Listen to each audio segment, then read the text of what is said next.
Hi friends, இது 100வது shorts video. சாமியை பற்றி, அம்மன் பாடல் பற்றி ஏதாச்சும் போடணுன்னு நினச்சிருந்தேன். அதே மாதிரி நேற்று மகாலய அமாவாசைக்கு கோயிலுக்கு போயிருந்தோம். அங்காளம்மன் மேலுமலையனூர் கோயிலுக்கு போயிட்டு நைட்டு 12 மணி ஆயிடுச்சு. வண்டியை உள்ளே விடலை. அதனால் பஸ் ஸ்டாண்ட்லேயே பக்கம் ஸ்டாண்டில் போட்டு நடந்தே போயிருந்தோம். நடந்தே போனதுனால இங்கே பக்கம் கோயிலுக்குள்ளே அம்மன் முதல் குடியிருந்த கோயிலுக்கு உள்ளே போயிட்டு சாமி தரிசித்துட்டு அதுக்கப்புறம் போகலாம் அப்படின்ட்டு பாருங்கள் வந்துட்டோம். அங்கே முடித்தோடனே இங்கே தாலாட்டு ஆரம்பிக்குவாங்க. தாலாட்டுக்கு இன்னும் 1 மணி நேரம் டைம் இருக்குது. 1 மணி நேரம் வெயிட் பண்ணி நம்ம தாலாட்டை பார்த்துட்டு தான் வீட்டுக்கு போகலான்ட்டு எல்லாமே உக்காந்துட்டுங்க. அங்கே உக்காரலான்னு பார்த்தா மழை ஃபுல்லாக மழை சேராகவே இருந்தது. அதனால் நின்றே பார்த்ததுனால செம்ம கால் வலிங்க.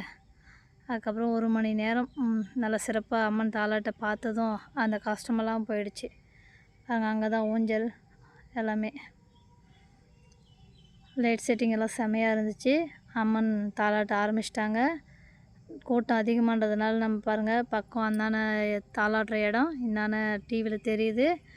முடிச்சுட்டு நம்மளை ஒரு 1/2 ஹவருக்குள்ளே உள்ளே விட்றேன்னு சொல்லியிருக்காங்க. நம்ம சாமியை தரிசித்துட்டு வீட்டுக்கு கிளம்பிடலாம். Okay, bye friends. பாருங்கள், கூட்டத்தை பாருங்கள்.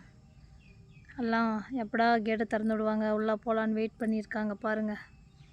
ஓகே, பாய்.